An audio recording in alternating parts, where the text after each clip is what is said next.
C'est quoi, ça? Voici, ces choses-là, c'est elles qui sont derrière ma richesse. Attends, tu vis avec des êtres humains ici? Faudra sacrifier l'un de vous. Il y a une autre solution.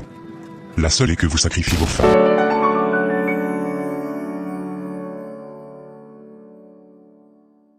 Chérie, je vais encore aller au boulot. Franchement, je ne sais même plus comment je me sens. Je réfléchis trop ces derniers temps, et ça me fatigue, même mon corps a changé, je maigris à vue d'œil. Mon amour, je le vois bien. Je sais que ces jours-ci, on traverse une période vraiment difficile. Mais écoute-moi bien, je ne vais pas t'abandonner. Parfois j'ai l'impression que tout s'écroule, et que je suis en train de te traîner dans mes problèmes. Arrête de dire ça. Tu sais, on dit souvent, c'est là où il y a à manger que les femmes restent. Mais moi, ce n'est pas ma manière de penser. Je suis avec toi, pas à cause de ce qu'il y a sur la table, mais à cause de ce qu'il y a dans ton cœur. Pourtant, regarde la vie qu'on mène, tu mérites mieux. Ce que je mérite, c'est toi. Dans le malheur ou dans le bonheur, je marche avec toi. Oui, aujourd'hui c'est dur, très dur même. Mais je sais que ça ne durera pas. Et si on ne s'en sort pas? On s'en sortira. Peut-être pas comme on l'imagine, peut-être pas tout de suite, mais on y arrivera. Parce que tu n'es pas seul. Tant que tu me trouveras à tes côtés, tu auras la force d'avancer. Tu ne peux pas savoir à quel point tes mots me donnent du courage. Alors garde-les dans ton cœur. Lève la tête, mon amour. Les tempêtes passent toujours, et un jour, on se rappellera de celle-ci comme d'un vieux souvenir. Maman, j'ai tellement faim. Ça fait déjà plusieurs jours, et là, il est 11h. Je n'ai encore rien mangé.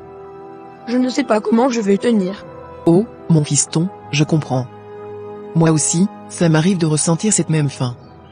Mais ne t'inquiète pas, je vais trouver quelque chose pour toi. Mais, papa est parti sans rien laisser? Oui, il est parti sans rien déposer. Pourquoi il a fait ça? Mon fils, il y a des choses qu'il est difficile d'expliquer. Dans ces moments, je préfère garder le silence et prier. Mais sache que, quoi qu'il arrive, je ferai tout pour que tu aies de quoi manger. D'accord maman, mais j'ai peur. N'aie pas peur, mon enfant. Tant que je suis là, tu ne seras jamais abandonné. Jacques, il est déjà 9 heures passées. Ce n'est pas dans tes habitudes d'arriver à cette heure-ci. Qu'est-ce qui se passe? Monsieur, je vous présente toutes mes excuses.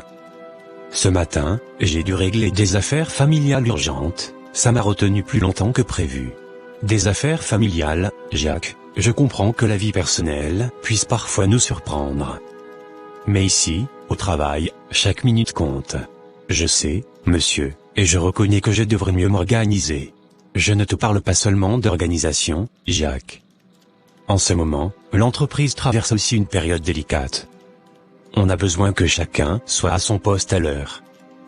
Ta ponctualité, c'est aussi la confiance que tu inspires à tes collègues et à moi-même. Vous avez raison, monsieur. Ce n'était pas intentionnel, et je ferai tout pour que cela ne se reproduise plus. Bien. Je ne veux pas te voir perdre cette rigueur qui te distingue. C'est aussi ce qui te permet d'évoluer ici. Je prends en compte ta situation aujourd'hui, mais à l'avenir, fais tout pour être là à l'heure. Entendu, monsieur? Merci pour votre compréhension. Très bien. Allez, installe-toi et commence ta journée. Jacques. Quelle surprise de te voir ici. Entre, fais comme chez toi. Qu'est-ce qui t'amène? Merci, Marc. Je traverse une période vraiment difficile en ce moment. Je suis venu te voir parce que j'ai besoin d'aide. Ah, je vois. Dis-moi ce qui se passe, je t'écoute. J'ai besoin de 2000 francs. Je n'ai rien sur moi en ce moment. À la maison, je ne sais pas ce que ma famille va manger. On est déjà au milieu du mois, l'argent que j'avais de la dernière fois est déjà parti. Mon fils est malade, et je suis complètement à bout. Je voudrais vraiment t'aider, Jacques, crois-moi. Mais moi aussi, je suis dans une situation compliquée. J'ai une commande de marchandises qui est bloquée à la douane, et les militaires me réclament une grosse somme que je ne peux pas payer. Je comprends. Je suis désolé, Jacques. Sinon, je t'aiderai sans hésiter. Mais là, je suis vraiment coincé. D'accord, je vois. Merci quand même d'avoir pris le temps de m'écouter. Je ne voulais pas te mettre dans l'embarras. Tu n'as pas à t'excuser. Tiens bon, mon ami. Quelques jours après, le grand frère arrive chez Jacques. Jacques l'accueille chaleureusement. Ah, frère, ça fait longtemps. Entre, fais comme chez toi. Merci, Jacques. Écoute, je traverse un moment difficile moi aussi. Je suis venu voir si tu pourrais m'aider un peu. Mon frère, je ne sais pas quoi dire. C'est comme une malédiction, ou je ne sais pas quoi. On dit souvent que dans une famille, il y a toujours quelqu'un qui réussit, qui est mieux, et les autres viennent lui demander de l'aide. Oui, c'est ce qu'on entend toujours. Mais chez nous, personne ne semble mieux que les autres. Chacun est à bout, chacun essaie de tenir. Moi-même, je suis complètement dépassé. Je ne sais pas comment je vais faire. J'ai même demandé de l'aide à des amis, mais sans succès. Moi aussi, je réfléchis tout le temps à ce que mes enfants vont manger demain. Ma femme, elle est tellement fatiguée. C'est très dur. C'est exactement ça. Parfois, je me demande si on va sortir un jour de ce cercle infernal. On est là, à souffler sur les braises, mais le feu ne s'éteint pas. On est ensemble dans cette épreuve, frère. Même si on ne peut pas toujours s'aider financièrement, on peut au moins se soutenir moralement. Oui, c'est vrai. Le plus dur, c'est de ne pas se sentir seul dans cette tempête. Alors, on va se soutenir, se relever ensemble. Peut-être que demain sera meilleur, même si aujourd'hui tout semble noir. Inch'Allah. On doit garder l'espoir. Seigneur, qu'est-ce qui se passe avec ma vie? Chaque jour, c'est la même histoire. Pas d'argent, pas de repos, on dirait qu'une ombre me suit partout. Ma femme me regarde avec des yeux pleins de questions, mes enfants attendent à manger, et moi? Moi, je n'ai même pas la force de leur répondre. On dit souvent qu'après la pluie, vient le beau temps, mais moi, je vois la pluie depuis trop longtemps. J'ai frappé à des portes, aucune ne s'est ouverte. Et demain? Demain, qu'est-ce que je vais dire à ma famille? Que papa est revenu les mains vides? Si au moins je pouvais trouver une petite lumière, juste une petite lumière pour éclairer ce tunnel. Seigneur, toujours la même histoire. Pas un franc dans la poche, la maison vide, les enfants qui attendent, et moi, je marche comme si une solution allait tomber du ciel. Soudain, une voiture blanche ralentit à sa hauteur. Le bruit des freins le tire de ses pensées. Il tourne la tête, et plisse les yeux. À travers la vitre, un visage familier lui sourit. Mais, c'est toi non? Je ne crois pas. Jacques. C'est vraiment moi. Tu fais quoi là, tout seul comme ça? Monte dans la voiture. Mon ami, voilà ce que je traverse. À la maison, c'est vide. Mes enfants ont faim, ma femme s'inquiète, et moi, je marche chaque jour sans savoir comment je vais faire. J'ai frappé à toutes les portes, rien. Franchement, je suis fatigué. Jacques, c'est Dieu qui nous garde. Sinon, crois-moi, moi aussi je connais des difficultés, et même plus dures que les tiennes. Mais je me suis dit, trop, c'est trop. On ne va pas mourir de soucis. Il faut manger ce qu'on a, même si c'est ce qui était prévu pour le chien, et laisser le chien affamé s'il le faut, la vie continue. Tu vois ma voiture? C'est ma 3e voiture. Et le chemin sur lequel je t'ai trouvé, je suis en train de faire mon 3e chantier de maison là-bas. C'est là que je me rendais avant de te voir. Mais tout ça, ça ne veut pas dire que je n'ai pas mes propres combats. Ce que je peux te dire, c'est de ne pas arrêter de prier. Ça va aller. Ça finira par aller. Merci mon ami. Chérie, qu'est-ce que tu fais dehors avec toutes les affaires? Le propriétaire est venu. Il nous a fait sortir. Il a raison. 6 mois impayés, je ne peux même pas lui en vouloir. Maintenant, qu'est-ce qu'on va faire? Je n'ai pas l'argent pour régler ça maintenant. Le mieux, c'est qu'on rentre au village. Là-bas, au moins, on pourra trouver une chambre pour rester, et on aura toujours du manioc à manger. Mais chérie, au village, les gens vont encore parler, ils sont partis en ville en pensant qu'ils allaient réussir, et maintenant les voilà revenus fauchés. Moi, je ne vois pas ça comme une solution. Et que veux-tu qu'on fasse alors? Il faut aller demander pardon au propriétaire. Promets-lui en moi, et je t'assure, si dans un mois on n'a pas son argent, là oui, on rentre au village. D'accord, il va sûrement m'insulter, je le sais, mais je vais supporter. On va traverser ça ensemble.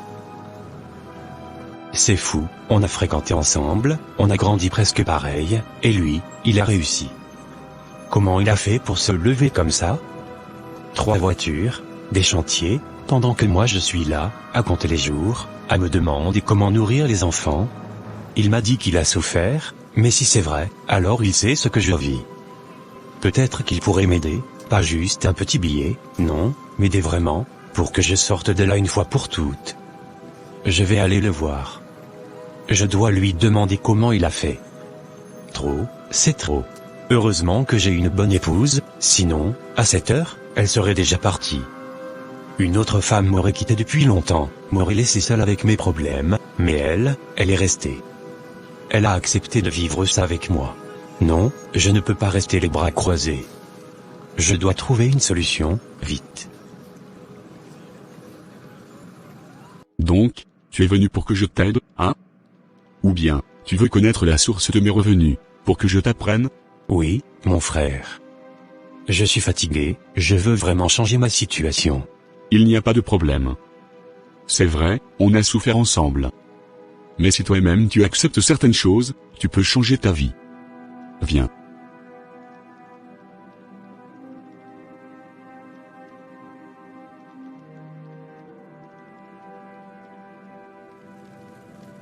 C'est quoi, ça?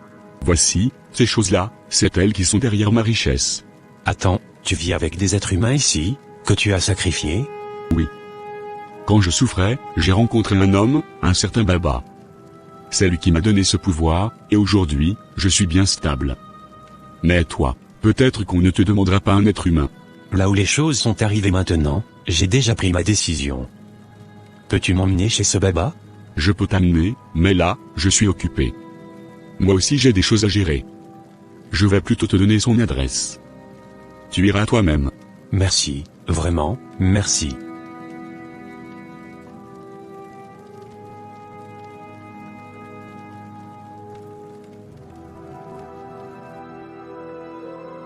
Jacques, d'où tu viens? Je t'ai pas vu à la maison ces derniers temps, tu ne m'as rien dit. Je suis sorti, j'avais besoin de réfléchir. Je suis passé voir quelqu'un, un vieil ami. Un vieil ami? Qui ça? Alex. Tu sais, celui avec qui on a grandi, notre camarade d'école. Alex? Le pauvre gars qu'on connaissait? Qu'est-ce qu'il devient? Il est devenu riche. Très riche. Il construit des maisons, il a plusieurs voitures. Quoi? Comment ça se fait? On a grandi ensemble, on a tout fait ensemble. Il m'a montré des choses, des objets étranges, et même des personnes enfermées chez lui. Il m'a parlé d'une alliance, d'un homme appelé Baba. Si c'est ce que je crois, je ne suis pas dans ça. Je préfère crever dans ma galère que faire ça. Je comprends ta position, mais je dois essayer. Pour ma famille, je n'ai plus le choix. Très bien. Fais comme tu veux, mais moi je ne te suivrai pas. Je comprends. Bonne soirée. Quelques jours après, son grand frère traverse un moment difficile. Toi. Je sais pourquoi tu es là. 8 mois de loyer impayé. Oui, et je ne suis pas venu pour discuter poliment. Je suis fatigué d'attendre. Tu me dois une fortune, tu comprends? Je veux mon argent, maintenant. Écoute, la situation est vraiment compliquée. Je suis en infraction, je le sais. Mais si tu pouvais juste me donner un peu plus de temps... Non, plus de temps. Je t'ai déjà laissé assez de chance. Cette maison, c'est mon bien, et je ne vais pas rester là à attendre que tu décides de payer. Tu dégages, c'est clair? À ce moment, la femme du grand frère arrive, essoufflée. Monsieur, s'il vous plaît, comprenez notre situation. Mon mari fait tout ce qu'il peut. Les temps sont durs pour nous aussi. Nous n'avons pas voulu vous manquer de respect. Ce que vous nous demandez, c'est notre survie. Si vous nous mettez à la porte maintenant, que vont devenir nos enfants? Où allons-nous aller? Très bien, je vais vous accorder une semaine. Pas plus. Au bout de cette semaine, si je n'ai pas mon argent, je ferai ce qu'il faut. Merci, monsieur. Nous ferons tout pour régler ça. Monsieur, nous avons décidé de mettre fin à votre contrat. Excusez-moi? Mais pourquoi? Je n'ai reçu aucun avertissement. La décision est prise, sans appel. Vous devez rendre vos affaires et quitter l'entreprise immédiatement. Au moins, pouvez-vous m'expliquer les raisons? Il n'y a rien à expliquer. Voici votre lettre de licenciement. Par situation, son grand frère est vraiment désespéré et il vient chez Jacques et lui dit: Je suis prêt. Peut-on y aller? Grand frère, qu'est-ce qui se passe? Pourquoi tu as changé d'avis? La dernière fois, tu disais que tu n'étais pas prêt pour ça. Explique-moi. Je n'ai pas d'explication à te donner. Je te demande juste si toi, tu es prêt. Moi, je le suis. Tu as de la chance. Moi aussi je voulais partir, mais quelque chose m'a retenu. Sinon, c'est toi qui viendras me chercher à la maison en vain. Maintenant que tu es d'accord, allons-y. J'ai bien écouté ce que vous cherchez. Mais toute chose a un prix. Le sacrifice que vous devrez faire, je doute que vous soyez prêt. Je ferai tout ce que vous demanderez. Je suis prêt à le faire. Moi aussi, je suis prêt. Il faudra sacrifier l'un de vous. C'est la condition. Vous devez choisir maintenant. Vous êtes déjà dans le sanctuaire, il n'y a plus de retour possible. Y a-t-il une autre solution? Non, c'est le seul moyen. Vous venez de la même famille, et si ce sacrifice ne venait que d'une seule personne, il faudrait sacrifier son prochain. La décision est un peu difficile, Baba. Peut-on sortir un peu pour discuter entre nous? Oui, vous pouvez sortir pour discuter. Mais écoutez-moi bien, vous avez déjà mis le pied dans le sanctuaire des esprits. Et vous ne pouvez plus faire marche arrière. Si vous décidez de s'en aller, vous mourrez tous les deux. Ok. Si je savais que ça va être comme ça, je n'allais pas venir. Grand frère, c'est moi qui t'ai entraîné dans tout ça. Je suis prêt à me sacrifier. Mais promets-moi que tu prendras soin de ma famille. Non, je suis ton grand frère. J'ai vu le monde avant toi. Laisse-moi faire ce sacrifice. Toi, tu prendras soin de ma famille. Ils discutent quelques instants, le poids du choix pesant lourdement sur eux. Après un moment, Baba intervient. Il y a une autre solution. La seule est que vous sacrifiez vos femmes. Vous deviendrez riche, mais vous ne devez jamais en parler à personne. Si vous révélez la vérité, la mort viendra vous chercher. Pourquoi sommes-nous venus ici? Maintenant c'est nos femmes. Ma femme m'aime trop et c'est pour elle je suis venu ici. Maintenant je suis vraiment bouleversé. Il aurait mieux valu rester dans la pauvreté. Mais nous n'avons pas le choix. Soit on décide de mourir ou soit on sacrifie une femme. Mais ce que moi je suggère, on doit sacrifier nos femmes, parce que si tu meurs maintenant, même l'argent tu ne pourras pas le donner à ta famille. Et si la femme meurt, personne ne va pas dire que c'est toi. Tu peux prendre une autre femme. Donc tu veux dire qu'on va sacrifier nos femmes? C'est facile pour toi de dire mais c'est difficile pour moi d'accepter. Ma femme ne m'a jamais quitté même dans les moments difficiles. C'est vrai, si je savais que ça va être ainsi, je n'avais pas même venir. Je te comprends, petit frère. Moi aussi ma femme m'aime bien, mais là où on est maintenant, on est déjà dans le pétrin. Et on ne peut rien. Non, moi je vais accepter. Quelques minutes après le rituel. Vous serez riche. Mais dans 3 mois, vos femmes mourront. Personne ne vous soupçonnera. Elles seront heureuses, avant que la mort ne les emporte.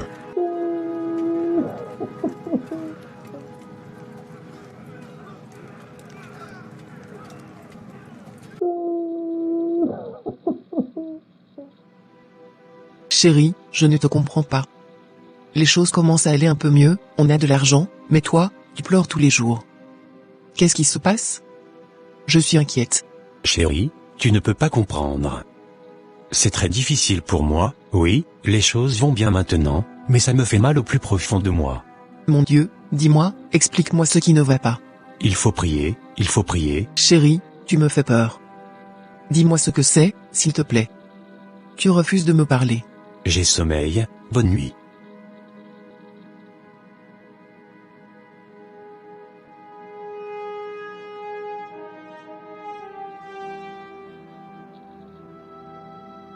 Bonjour, je suis venu voir ton mari parce que je ne sais plus quoi faire avec Jacques.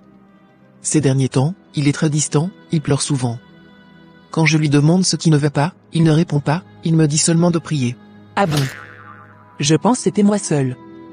Je ne sais plus quoi penser.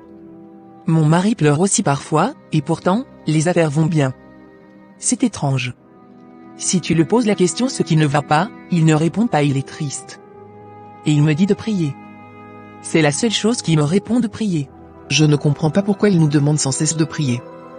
Peut-être qu'on devrait aller voir un pasteur, un vrai, un qui a la vision. Peut-être qu'il pourra nous aider à comprendre ce qui se passe. Parce que moi je commence déjà à s'inquiéter. Je ne veux pas perdre mon mari. La manière dont il ne parle pas, je sais quelque chose là ne va pas. Tu as raison. Peut-être que ce pasteur nous dira la vérité, car nos maris refusent de nous parler. Oui, allons voir ce pasteur. Soyez bénis, enfants de Dieu. Prenons une minute pour la prière. Seigneur Tout-Puissant, éclaire ta servante et ton serviteur. Montre-moi la vérité cachée derrière leur douleur. Ouvre mes yeux pour voir ce qui pèse sur leur vie. Que ta lumière dissipe toute obscurité. Guide-moi dans ta sagesse et ta vérité. Amen. Seigneur m'a montré ce qui pèse sur vos vies. Vos maris portent une lourde chaîne, une corde invisible autour du cou. Cette corde est le résultat d'un sacrifice interdit. Une chaîne, mais, pasteur, que pouvons-nous faire? Ils ont fait un pacte, qui leur a apporté richesse, mais à un prix terrible. Ils ont sacrifié quelqu'un de leur famille, et ce sacrifice les lie pour toujours. Quoi? Un pacte, pasteur? Vous pouvez nous dire la personne qu'ils ont sacrifiée qui le fait tant de mal? Ils sont serrés au cou. Il ne peut plus s'en sortir. Le pacte était de sacrifier leur vie. Mais il y avait une autre opportunité, ce qui est de sacrifier vous qui sont leurs femmes. Et cela a été fait, et dans 3 mois vous allez mourir. Quoi, dans 3 mois on va mourir? Pourquoi ils nous ont sacrifiés, nous qui les soutenons? C'est comme ça ils vont remercier. Je comprends maintenant pourquoi à chaque fois ils sont tristes. Parce que je connais bien mon mari. Il n'aime pas me faire du mal s'il a pu donner ma vie en sacrifice. C'est que c'est arrivé à un degré qu'il ne peut pas supporter. Exactement. Je disais dès le début qu'ils sont serrés au cou, ils n'avaient plus le choix, soit on les sacrifie ou soit on sacrifie la femme. Ce qui fait qu'ils sont riches aujourd'hui, mais ils pleurent parce qu'ils savent bien que dans peu de temps ils vont vous perdre. Pasteur, qu'est-ce qu'on peut faire? Parce que eux-mêmes nous disent de prier. C'est ce qui nous a amenés, parce que à chaque fois ils se lamentaient et pleuraient. C'est la prière qui peut vous sauver dans cette situation. Vous devez prier pour vous briser tout ça. Parce que vos maris ne peuvent pas vous dire la vérité. Et si vous voulez les pousser à dire la vérité, vous allez les perdre aussi. Mais vous avez de la chance de venir ici. Sinon votre durée de vie n'attend plus de mois. Mais avec le Seigneur tout est possible. Mais pasteur, pourquoi il ne peut pas révéler ça? Comment on peut les sauver s'ils ne révèlent pas ça? Ce qu'ils ont fait, c'est déjà fait. Et je suis sûr que si c'est qu'ils savaient que ça devait être ainsi, ils n'allaient pas le faire. Sinon je veux trouver une solution. Mon mari, je le connais bien, s'il peut trouver une solution qui peut nous sauver tous les deux, il le fera. La vérité doit être cachée, car la révéler entraînerait la mort. Mais il y a un chemin de délivrance. Celui qui croit en Jésus-Christ peut briser cette chaîne. Pasteur, on est prêt à faire cette prière pour nos maris. Ok, mais ça serait très difficile. Le diable ne lâche pas comme ça. Après la délivrance, ils vont devenir plus durs. Et Dieu va changer leur vie. Pasteur, je crois que Dieu va changer notre situation après la prière. Ils vont donner leur vie à Jésus-Christ et Dieu va changer leur vie. C'est bien, ta foi va te sauver. Je vais vous donner quelques prières, que vous allez commencer à répéter. Mais écoutez-moi bien, il y en aura des choses, qui vont se passer dans vos foyers. Mais remettez tout dans la main de Jésus-Christ.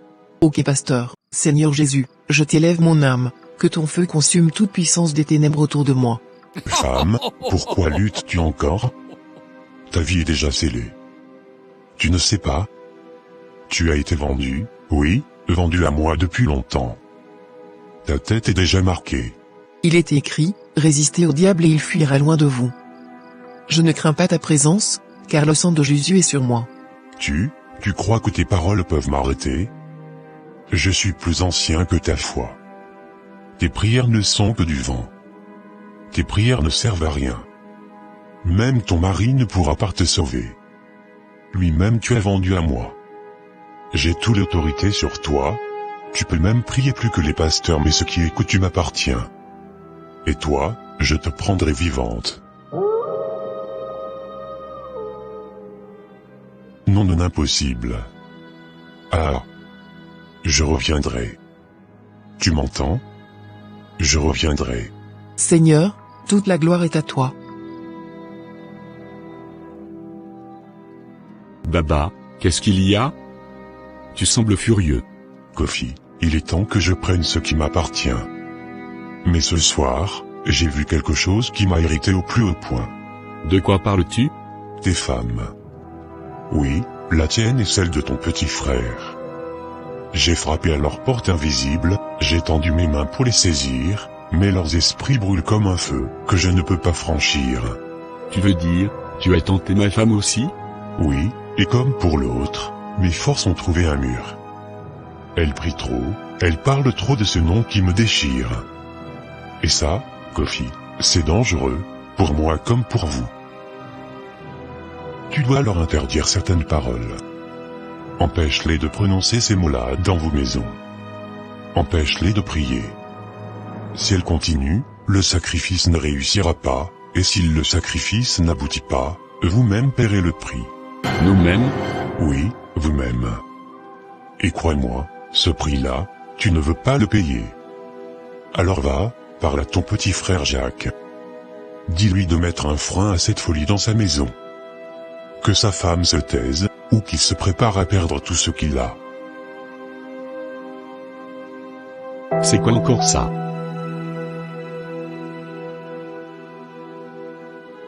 Jacques, Baba m'a parlé. Il m'a dit de te dire qu'il faut qu'on parle à nos femmes. Pas seulement la tienne, mais la mienne aussi. Il dit qu'elle prie trop, qu'elle prononce des paroles qui peuvent tout détruire. Il veut qu'on les empêche de faire ça. Grand frère, soyons clairs. C'est vrai qu'on avait un accord avec Baba. Mais ce n'était pas prévu, que ce soit nous qui nous occupions directement de nos femmes. Il nous avait dit que dans 3 mois, elles allaient mourir sans qu'on ne nous soupçonne. Mais si c'est à moi de le faire, oublie. Moi, je ne veux pas perdre ma femme. Jacques, tu sais ce que tu dis là? Baba m'a averti, si on ne fait rien et que nos femmes échappent au sacrifice, c'est nous-mêmes qui serons sacrifiés à leur place. Je m'en fiche. Qu'il vienne me tuer s'il veut. J'ai des enfants. Même si je meurs aujourd'hui, je sais que ma famille vivra. Mais tuer ma femme? Non. Peu importe ce que tu veux dire, moi je ne le ferai pas. Bonne journée, grand frère. Ce que mon petit frère veut commencer là, j'espère que ça ne va pas nous amener à nous détruire. En tout cas, moi je ne suis pas dedans. Moi, je ne veux pas perdre ma vie. Il faut que je rentre vite à la maison, pour interdire ça à ma femme. Seigneur Tout-Puissant, mon refuge et ma force, je viens devant toi en toute humilité, protège ma maison, garde mes enfants, ne permets pas que l'ennemi s'approche de notre foyer. Dans ta lumière, je marche, face aux ténèbres, je me tiens ferme, que ta paix remplisse mon cœur, et que ta justice éclaire mon chemin. Je rejette tout mal qui veut nous détruire, je brise les chaînes invisibles qui nous lient, je déclare que rien ne peut triompher sur ta vérité, car tu es mon bouclier, mon rempart éternel. Femme, à partir d'aujourd'hui, ne fais plus ce genre de choses dans ma maison. Qu'est-ce que tu dis? Je suis en train de prier. Est-ce que ça te dérange? Je t'aime, mais je te dis de ne plus prier ici. Ça me dérange. Ne m'oblige pas à faire quelque chose que tu vas regretter. Cette prière est ce qui peut nous sauver, moi et toi. Je ne peux pas arrêter. Seigneur Tout-Puissant, toi qui es la lumière dans l'obscurité, je me tiens devant toi, humble et sincère, protège cette maison, protège mon mari et moi, que ta paix descende et chasse toute peur, que ta force nous soutienne dans les épreuves.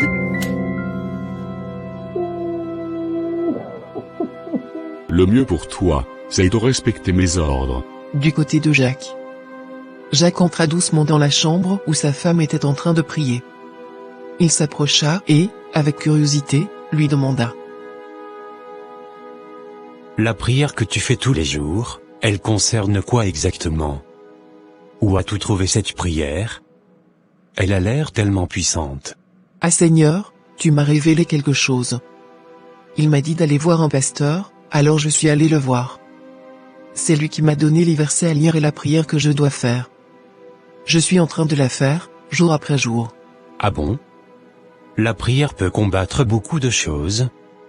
Elle peut même sortir quelqu'un d'une situation difficile. Oui, chérie. Le Seigneur peut tout détruire, il peut libérer de tout, à condition que tu lui donnes ta vie. Ah bon, si je lui donne ma vie, cette prière peut résoudre mes problèmes? Exactement, chérie. Si tu es prêt, on peut aller voir le pasteur ensemble. Ok. Je vais arranger mes programmes pour qu'on puisse aller voir le pasteur.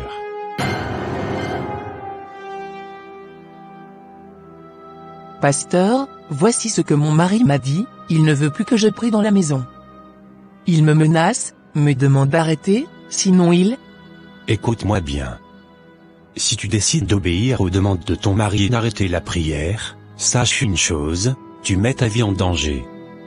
L'esprit ne lâchera pas ton mari tant que tu pries. Tu dois continuer, même si ton mari te menace. C'est la prière qui peut vous sauver, vous deux. Mais, si mon mari décide de divorcer? Même si cela arrive, la prière reste la seule solution. Le chemin sera difficile, mais ce n'est pas pour rien qu'on dit que la liberté vient après la bataille. La prière est votre arme la plus puissante. Pasteur, je veux croire, mais c'est dur pour moi. Je sais. Le chemin n'est jamais facile. Mais avec la foi, la persévérance et la prière, on finit toujours par voir le jour se lever. Souviens-toi, après la pluie, vient le beau temps.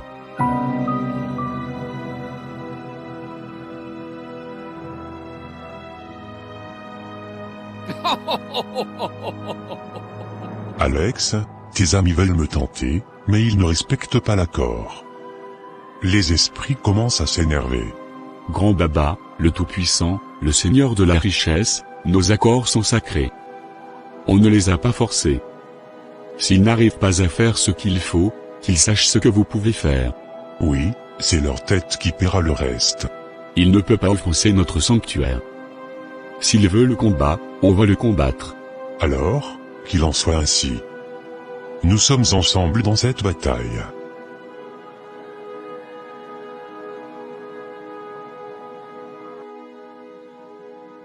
Bonjour mon frère.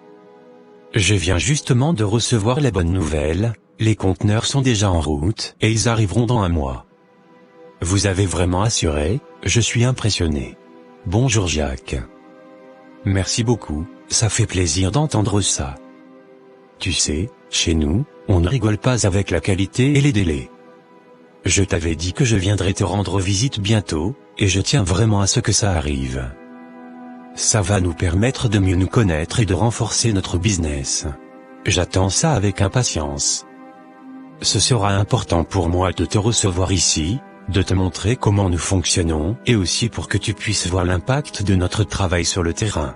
Absolument. C'est une étape essentielle. Travailler par téléphone, c'est bien, mais se voir, c'est mieux. Tu sais, bâtir une vraie relation humaine, c'est ce qui fait la différence dans les affaires. Je suis entièrement d'accord. La confiance se construit avec le temps, les échanges, la présence. Et puis, je suis sûr qu'ensemble, on peut faire grandir ce projet. Oui, et j'ai déjà commencé à organiser mon voyage. Je veux que ce soit productif, donc j'arriverai préparé, prêt à discuter de nouveaux projets et à trouver des solutions concrètes. C'est ce que j'aime entendre.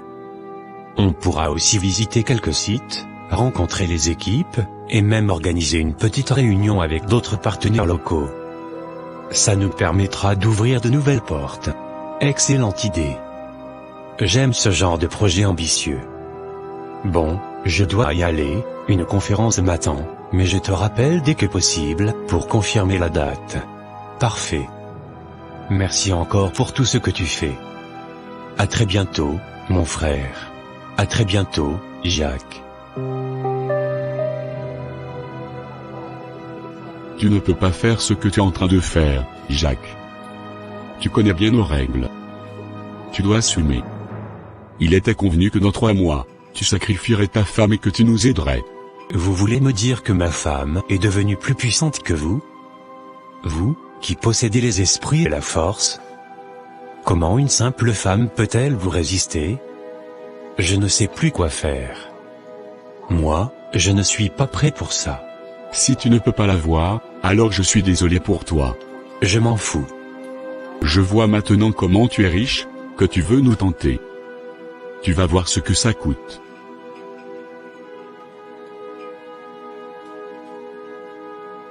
Jacques ne vient plus à nos réunions. Cela signifie une seule chose, il veut nous combattre, et il refuse de respecter l'accord. Ici, il n'y a pas de place pour la faiblesse ni pour l'amitié. La guerre est inévitable. Mais il y a un problème. La femme de Kofi continue de prier. Sa prière affaiblit nos forces et met en péril notre plan. Kofi, je sais que Jacques est ton petit frère, mais ici, ce qui compte, c'est la force. La guerre que nous allons mener doit commencer par toi. Tu dois d'abord te débarrasser de ta femme. Si les esprits ne suffisent pas, empoisonne-la. Sinon, utilise la force. Si elle doit être un obstacle pour moi, alors je n'aurai pas de pitié. Je ferai ce qu'il faut.